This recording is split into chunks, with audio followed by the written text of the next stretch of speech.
Hey there, MI Milgard team members. I'm Matt DeSoto, and I'm our CEO. This is episode 3 of a series that I'm calling We're in This Together.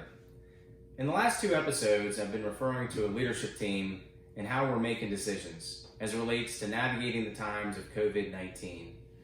And so I thought it might make sense to share a bit about how often we've been getting together and what we've been discussing. So over 3 weeks ago, we established a daily safety briefing at 10:30 a.m. Eastern Time. And it's a group of cross-functional leaders from across the country, and it starts with the health and safety of our team. And so what we do is we look back 24 hours and we ask ourselves, what did we learn? What did we accomplish? And what do we want to accomplish over the next 24 hours and beyond?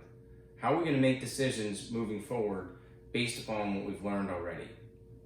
Thought it might make sense to share just a little bit with you about what we're discussing and how we're making decisions. Look forward to catching up with you again soon.